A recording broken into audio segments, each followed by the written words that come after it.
간만에 오르는 종목의 수가 많기는 한데요. 그래서 반등이라고 하기에는 사실 이 정도로는 배가 고프죠. 갭 못 메웠습니다. 어제 갭 하락했었던 주가 라인 못 메우고 반등 정도의 수준입니다. 이 속에서 과연 메이저 수급 주체는 무엇을 빼고 무엇을 담는지 같이 시선 바라보면서요. 저희도 포트 전략 고민 이어가 보겠습니다. 오늘 두 분의 프로 모셨습니다. 메리츠증권 도곡지점 신유진 부장, MTN 차용주 전문위원 나와주셨습니다. 어서 오십시오. 예, 반갑습니다.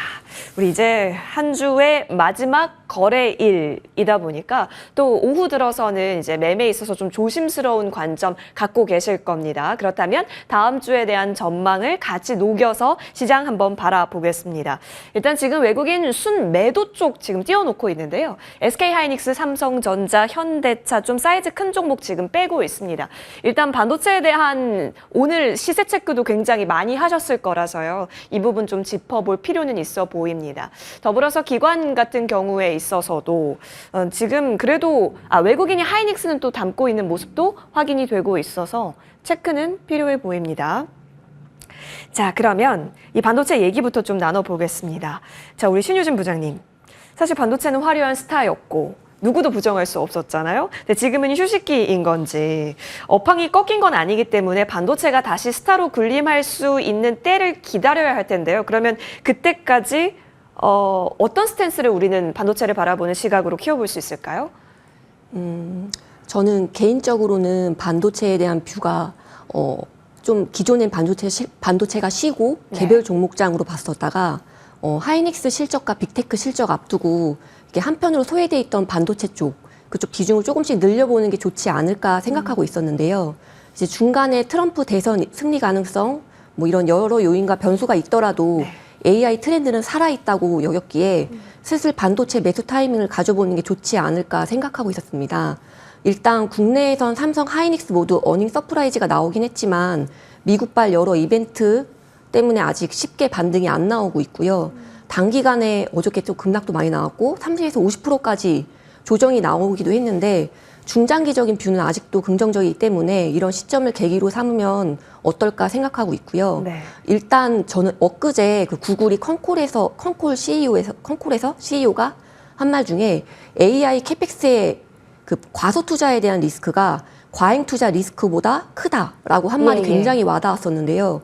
수요는 잘 모르겠고 일단 과잉이 되든 말든 과소 투자, 곧 자칫 멈칫하다가 주도권에서 밀려날 수도 있다는 우려가 되게 많이 담겨 있었다고 생각합니다. AI PC나 뭐 AI 핸드폰 뭐 이런 관련 상품들이 출시되고 있긴 한데 여전히 과연 잘 팔릴까 의구심이 드는 건 사실인데요. 어쨌든 구글 CEO가 언급했던 말은 일단은 그럼에도 투자는 안 할 수가 없다. 계속 AI에 투자할 수밖에 없다는 거기 때문에 반도체에 대한 뷰를 꺾을 수 없고요. 또 오픈 AI가 밤사이에 또 자체 검색 GPT를 출시한다고 하면서 구글 주가가 추가로 조정받기도 했는데 여기서 밀리면 끝이라는 생각 때문에 투자는 지속할 것 같고요. 다른 빅테크 업체들도 별반 다르지 않을까 싶습니다. 어쨌든 당연히 수요는 확인해야겠고 부침은 많을 수도 있는데 큰 그림에서는 대부분이 AI 시대를 얘기하고 있고 어느 순간 실생활에서 순전히 받아들이고 적응해 나갈 것이기 때문에 AI 트렌드가 역행하지는 않을 거로 보고요. 아직 킬러 아이템이 뭐가 있을지 뭐 빅테크 업체들 등 대규모 투자를 벌이고 있는 업체들이 어떤 걸로 이제 언제쯤 쏟아부은 돈을 회수할 수 있을지 좀 더 지켜봐야 하는 건 당연한데 일단은 그래도 또 테슬라 또 오늘 아침에 AI에 7조 투자한다고 또 뉴스도 나오기도 했었고요. 어쨌든 대부분이 비슷하게 여길 것 같은데 중장기적인 뷰는 이렇게 가져가는 게 맞다고 보고 있고요. 단기적인 접근은 뭐 여러 이벤트, 뭐 실적 발표, 변수가 있기 때문에 공격적인 표진점보다는 분할 매수 접근, 뭐 적정한 비중 정도는 갖고 가는 게 좋지 않을까 생각하고 있습니다. 지금 분할 매수 쪽으로는 좀 의견이 많이 모아지고 있습니다. 반도체 이렇게 가격적으로 내려갈 때 오히려 점진적인 매수 관점, 그렇다고 적극적인 매수 관점이 아니라 조금씩 매수 관점은 열려 있네요. 좋습니다. 그렇다면 이제 투탑 조금 더 들여보기 가겠습니다. 차 위원님. 사실 SK하이닉스 분할 매수 관점을 어제부터 좀 받기 시작했거든요. 어제 프로의 시선에서도 이제 조금씩 사보는 건 괜찮다. 근데 다만 하방은 조금 염두에 둬야 하는데 그 하방이 한 18만 원 정도의 지지 여부는 체크해 두자라는 꼬릿말까지 주셨어요. 그럼 삼성전자든 SK하이닉스든 역시나 이 분할 매수 관점 동의하시는지와 하방이 조금 더 열릴 수 있다라는 것에 대해 있어서도 동의하시는지 궁금해요. 하이닉스가 18만 원 자리 잡을 거면 5% 남았는데 네. 5%라면 저는 지금 목숨 걸겠습니다. 18만18만 원 안 찍히고 올라오면 어떡하죠? 그러니까 만약에 18만 원이 지지선이라고 한다면 예. 얼마 안 남았다라는 거죠. 오. 자, 하이닉스에 대해서는 제가 24만 원 부근에서 매도를 말씀드렸죠. 이 업황이 네. 끝난 게 아니라 네. 일단 수급이 일단은 세 번째 변동성에 따라서 조정이 나올 수 있었다라는 거죠. 자, 지금 외국인과 기관들, 펀드 매니저들 입장에서라면 이들은 지금 수익 구간입니다. 수익 구간인 상태. 그러니까 최근까지 수익 구간이었고 그다음에 이제 트럼프냐 아니면 민주당이냐 공화당이냐 지금 아직 엎치락뒤치락 하지 네. 않습니까? 지금 어느 누가 승기를 잡았다라고 할 수는 없는 거죠. 트럼프가 우세였습니다만 반 트럼프 정선이 형성이 되면서 선거란 그런 거죠. 누군가 찍어야 된다라면 싫은 사람을 안 찍는든지 아니면 좋아하는 사람을 찍든지 두 가지 한 가지인데 이런 부분들을 내긴다라면 지금 입장에서 내가 수익이 난 상태에서 굳이 불안함을 끌고 갈 필요는 없겠죠. 따라서 미국과 우리나라가 동시에 차익이 전 실현되고 있다라고 좀 보여집니다. 따라서 이거는 당연한 수순이다라는 거죠. 그러면 저점을 어디서 잡느냐라는 건데 저는 어제가 우리한테는 기회를 줬다라고 생각을 합니다. 어제 제가 이제 랭킹에서도 말씀드렸는데 저는 하이닉스를 매도한 다음에 매수 의견을 그동안 드리진 않았어요. 조금 더 지켜봐야 된다. 횡보가 가장 베스트 시나리오지만 그걸 지켜보자라고 말씀드렸죠. 계속. 근데 그러다 뚝 밀렸죠. 근데 어제 밀린 이유를 보게 된다라면 저는 이건 우리한테 기회를 준 거라고 생각합니다. 왜 밀렸나요, 어제? 뭐냐면 지금 이제 부장님 말씀하신 것처럼 결국 여기에 대한 투자를 늦출 수는 없어요. 네. 근데 이 투자를 가지고 과연 돈을 벌겠냐라는 게 이제 부각이 되면서 하이닉스가 밀렸죠. 자, 투자를 버는 건 누구죠? 금을 캐는 사람들입니다. 금을 캐는 사람들이 내가 열심히 그 금강이 있을 거라고 했는데 이 금이 과연 나올 거냐라는 의문이죠. 하이닉스가 금을 캐나요? 하이닉스는 청바지를 팔고 있습니다. 하이닉스 입장에서 본다라면 누가 금을 캐든지 상관없어요. 네. 엔비디아도 마찬가지입니다. 누가 금을 캐든지 아무런 상관이 없어요. 그거를 결국 금을 캐려고 했는데 못 캔 게 누구죠? 네이버 클로버 X죠. 이런 경우 금을 못 캔 거죠. 그렇지만 지금 줄 서서 특히 이제 하이닉스 같은 경우 내년까지 엔비디아 납품 물량이 계약이 끝난 상태라고 본다라면 저는 오히려 기회를 줄 수 있다라고 보는 거죠. 차라리 어제 확 밀려준 게 워렌 버핏이 얘기하는 좋은 지식을 싸게 살 수 있는 기회를 전 줬다라고 생각을 해요. 그래서 18만 원 얘기가 나온다라면 18만 원 얘기가 나오면 19만 원에도 사야죠. 저는 그렇게 18만 원 딱 그래서 산다? 저는 그렇게 생각하지 않습니다. 근데 지금 상태에서는 여러 가지 이제 상황들이 되니까 저는 다음 주 후반부터 된다라면 오히려 반도체는 좀 모아갔다가 단기 트레이딩 관점은 충분히 줄 수 있다라고 좀 저는 보여집니다. 이 트렌드가 문제는 이걸 갖고 이제 돈을 버는 기업들이 내년부터는 엄청나게 이제 재무제표의 격차가 나타날 것으로 보여집니다. 안타까운 것은 승자 독식 시대가 될 것이고 플랫폼 시대이니까 그렇게 될 부분인 건 맞습니다만 금을 캐는 기업들을 지금 찾기보다는 아직까지 불티나게 팔리고 있는 청바지 기업에 투자하는 것이 저는 좋다라고 보고 그렇다면 자연스럽게 장비주들에 대한 관심 물론 이제 전공정까지보다는 지금은 후공정도 조정을 많이 받았기 때문에 후공정 쪽에서도 조정을 좀 매수를 하는 것도 기회가 되지 않을까 싶습니다. 오. 그러면 후공정 바로 넘어가서 일단 뭐 다른 소부장 업체 한번 보겠습니다. 대표 주격 성격이 또 한미반도체이지 않을까 싶은데요. 오늘 또 실적 좋았습니다. 신 부장님도 실적 보셨죠? 확인하셨죠? 예, 굉장했고 뭐 영업이익률 44% 돌파하면서 주 고객사인 SK 하이닉스보다 오히려 더 돈 잘 벌었고 좋습니다. 근데 물론 경쟁사 신장 진입에 대한 우려 때문에 이제 상단은 좀 막혀 있었던 상황에서 반도체 업황 자체 우려가 고개를 드니 같이 좀 조정을 받았었던 모습이었는데요. 오늘 실적이 확인이 됐을 때 한미반도체의 주가의 반영, 오늘의 움직임은 어느 정도의 판단을 주시는지 궁금해요. 저는 일단 실적 나오면서 이렇게 좀 빠지고 있다가 오르긴 했었잖아요. 네네네. 그래서 어쨌든 회사가 업계 선두의 경쟁력이 있구나라는 게 증명됐다고 생각은 하고요. 일단 회사가 주가하고 기업 가치에 대해서 되게 많은 고민을 하고 있고 네. 대주주 또한 그에 맞춰서 되게 과감한 베팅을 그런 모습을 보이면서 기업 가치를 지키려 하는 모습이 좋아 보이고 있고요.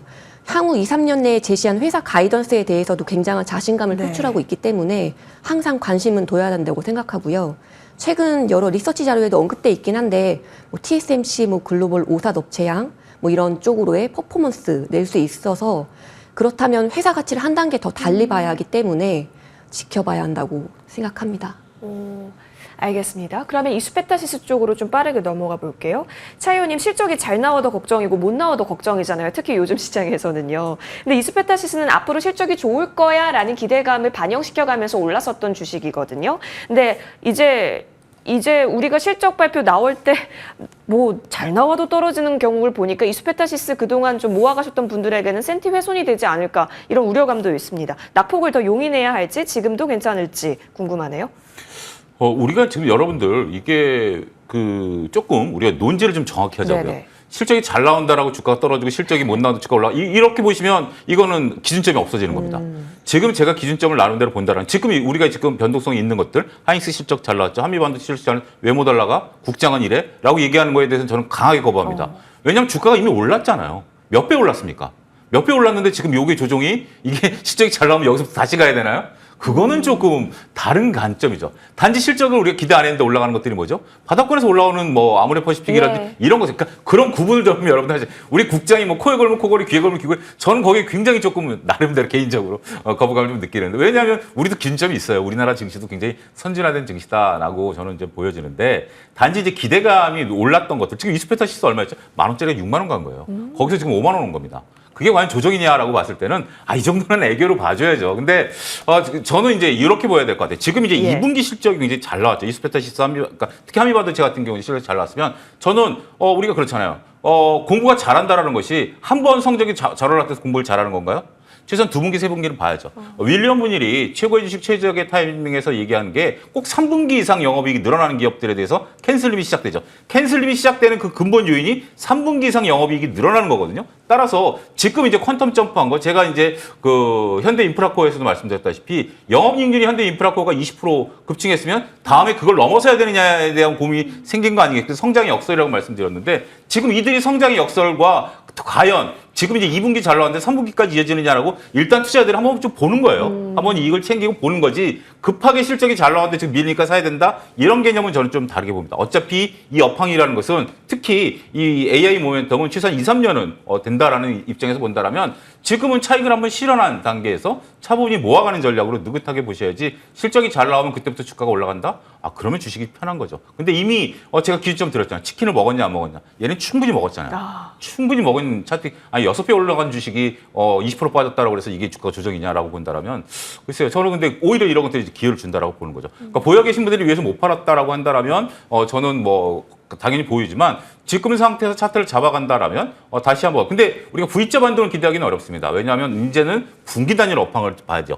그 전까지는 이 흐름에 따라서 우리가 이 종목들을 봐왔다라면 이제는 우리가 원래 주식이라는 게 딱 2단계거든요. 첫째는 기대감으로 오르고 두 번째 실적입니다. 이제 기대감에 대해서 모르는 분들이 없죠. 이제 실적을 체크해야 된다라면 실적은 분기 단위로 나오기 때문에 조금 느긋함을 가지실 필요도 있지 않을까 싶습니다. 연속된 실적 확인 과정에서의 잠시의 출렁입니다. 그렇기 때문에 뭐 보유하신 분들께서는 계속해서 스탠바이겠지만 뭐 지금 이 구간을 또 이용하실 수도 있는 투자자분들도 분명히 있어 보입니다. 좋습니다. 그렇다면 기간 순매수 상위 현재 보여지는데요. 하나씩 볼게요. 3위에 삼성중공업 나와 있고요. 그리고 4위에 HD 한국조선해양, HD 현대미포. 많습니다. HD 현대, 중공업 등등등. 외국인 쪽에서는 삼성중공업 오늘 강하게 담습니다. 쭉 보이고 한국조선해양도 보입니다. 역시 현대중공업까지 확인되는데 요즘 HD 붙은 게 참 잘 나가고 있습니다. 그 가운데 이제 오늘은 또 조선주가 오늘 같은 시장에서 스타 섹터로서 군림을 하고 있습니다. 자, 슈퍼사이클 진입이다라는 얘기가 나와 있는데요. 우리 신 부장님. 산업은 슈퍼사이클 진입인 거 알겠는데 주가는 지금 초입이 많이 하는 거죠. 주가는 오늘 52주 신고가를 거의 대부분 달성을 했던데요. 그러면 이게 실질적으로 지금부터도 되냐의 고민을 저희는 논의해봐야겠습니다. 네, 저는 일단 HD 현대 그룹들, 조선 그룹들, 그리고 삼성중공업 등 모두 서프라이즈 실적을 보여줬고 슈퍼사이클이란 말이 나올 정도로 전방이 계속 우호적이고 뭐 후판 단가 하락, 이에 따른 원가까지 도와주면서 호실적이 나오고 있는데요. 일단 조선업은 사이클이 명확하고 시클리컬 산업이기 때문에 PBR로 봐야 하는데요. PBR 밴드 상단을 뚫고 올라가는 모습은 지금 슈퍼사이클에 올라섰다고 판단하는 베팅 그쪽으로 판단하고 있고요. 네.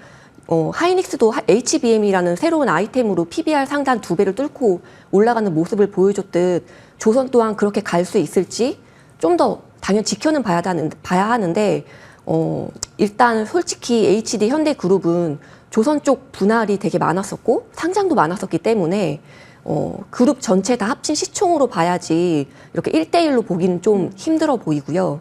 또 하나오션도 오너가 바뀌고 자금 투입도 많았기 때문에 좀 논외로 치고 삼성중공업이 아무 변화가 없었기에 좀 퓨어하다고 볼 수 있는데 네. PBR 2배를 뚫고 올라가고 있고 현재 실적은 예전 저가 수주도 좀 섞여 있었을 텐데 최근 받는 건 또 높은 성과로 수주하는 것이기 때문에 앞으로도 호실적은 계속 나올 수 있어서 밸류 부담은 조금씩 낮아질 거로 보이고요. 어쨌든 시황은 굉장히 좋은 상황이고 전방도 좋고 미국의 대중국 제재 이런 거에 따른 반사 수혜까지 기대되는 상황이고요. 그래서 아무래도 산업 특성상 시장이 근데 어쨌든 그럼에도 불구하고 산업 특성상 아무리 시장이 좋긴 해도 도크는 정해져 있고 증설하기도 어렵고 인력 또한 늘리는데 한계가 있기 때문에 큐가 느는 게 아니라 피로 가는 비즈니스 그리고 수주 잔고도 거의 찾기에 네 앞으로 수주 이게 더 높은 성과로 받을 수는 있지만 이렇게 지금 현재 오르는 거는 이게 상황은 좋은데 지금 너무 변동성이 큰 상황에 네네. 좀 수급이 이런 실적이 좋고 이런 쪽에 좀 몰리는 그리고 그 전방 쪽에 이벤트가 좀 긍정적인 쪽 이런 쪽에 좀 몰리는 거 아닐까 싶어서 당분간은 조금 더 이런 모습이 지속될 수도 있어 보이지만 좀 보수적으로도 한번 조정이 좀 나올 수도 있지 않을까. 네. 예. 조정 씨는 그러면 가능할까요? 어쨌든 센티는 좋기 네. 때문에 네, 조정 받았을 때는 조금씩 또 그쪽도 분할 매수 접근으로 하기에는 괜찮지 않을까. 물론 밸류 부담은 있다고 예. 생각합니다. 그렇죠. 밸류 부담은 좀 있는 네. 상황이다라는 점. 그쵸. 맞아요. 옛날 슈퍼 사이클 때도 아마 PL 2배, 그렇죠. 그래서 지금도 되게 맞먹는 수준이라고 해서 밸류 부담은 어느 정도 있다라는 점은 염두를 해 주셔야 될 것 같아요. 자, 그러면 차 의원님, 하나오션 오늘 실적 나왔는데 뭐 수주량은 나쁘지 않지만 아직 비용 나가는 쪽이 좀 많아 보입니다. 이제 하나오션은 이런 슈퍼사이클에 소외된다라는 느낌이 강하게 들거든요. 투자 기회로서도 없을까요?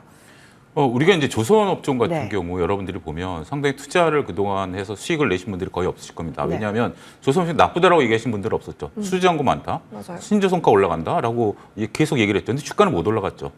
근데 그 사이에 있는 게 이제 비용이라는 거 아니겠습니까? 결국 비용을 커버해야 되는 부분들. 그런데 제가 이제 최근에 얘기한 건 한국 조선해양을 얘기했다라는 네네. 것은 이들이 이익을 낼지 안 낼지에 대한 부분은 저는 몰랐죠. 제가 무슨 부채도사도 아니고 몰랐던 상황이지만 차트가 역사적인 부분들을 뚫어줬다라는 것 때문인데 근데 하나오션 같은 경우는 지금 대주주가 바뀌고 여러 가지 문제 속에서 아직까지 이익을 오롯이 못 내고 있는 거죠. 자, 우리가 그 2년 전만 하더라도 LG엔솔이라든지 삼성 SK가 수익을 낼 때 SK온이 수익을 못 냈잖아요. 결국 같은 배터리 셀사 중에 하나가 이익을 못 낸 것처럼 하나오션도 마찬가지다라고 말씀드릴 수가 있겠죠. 그런 시각으로 보게 된다라면 하나오션이 상대적으로 못 올랐다 이게 올라간다는 개념보다는 좀 어려울 것 같아요. 근데 한국조선해양 같은 경우 제가 13만 원, 14만 원부터 본격적으로 말씀드렸습니다만 이제 저는 조심할 때가 됐다라고 말씀드립니다. 오히려 지금 많은 분들이 이제 관심을 가졌을 때 지금 오늘 거래가 많으면서 6거래를 달기 시작했죠. 더군다나 외국계에서 오늘 목표 주가를 확 올리지 않았습니까? 여러분들 불과 보름 전에 하이닉스가 24만 원 갈 때 외국계에서 하이닉스 목표가를 얼마로 정했죠? 30만 원 이상으로 올려잡았죠. 그때 제가 이건 조금 오버 아닙니까? 라고 말씀드렸죠. 결국 고점에서 이렇게 나온 것들. 그들이 틀렸다 맞다가 아닙니다. 그들이 어떤 세력과 연계해서 저는 전혀 그런 거에 대해서 신빙성은 없습니다. 하지만 우리가 이제 애널리스트의 의견은 의견이죠. 단지 이제 외국계 애널리스트가 그런 의견을 갖는다라는 것에 대해서 믿음감을 주는 건데 저는 이런 차트 위에서 아무리 정말 좋은 애널리스트가 얘기한다 하더라도 저는 그들의 말에 별로 신빙성이 가지 않습니다. 이건 내가 결정하는 거죠. 따라서 지금 저라면 충분히 저도 30% 이상 수익을 내드린 상황이기 때문에 이걸 챙기고 봐야지 여기서 지금 따라 들어간다라는 개념은 글쎄 굳이 이제 와서 라는 생각이 듭니다. 그리고 조선이라는 것이 상당히 우리가 셈하기 어려워요. 물론 지금 현재랑 그런지 앞으로도 또 비용이라 이런 문제든지 언제 이제 들쑥불쑥 드러날 수 있는 부분들이기 때문에 글쎄요 지금 정도라면 더군다나 오늘 이제 대량 거래를 쏟으면서 관심을 확 쏟았을 때 이때가 오히려 조금 지금은 조심해야 될 때가 아닌가. 저희 MTN 시청자분들께서는 충분히 이익을 거두고 있는 상태이니까 굳이 지금 따라갈 필요는 있겠냐라는 생각도 좀 한번 해봐야 될 것 같습니다. 예, 지금 미 보유자분들께서 혹시나 싶으신다면 일단은 스탑 의견을 주셨으니까요. 체크해 보시길 바라겠습니다. 오늘 두 분과 함께 했고요. 여기서 두 분의 프로 보내드리겠습니다. 나와주셔서 고맙습니다.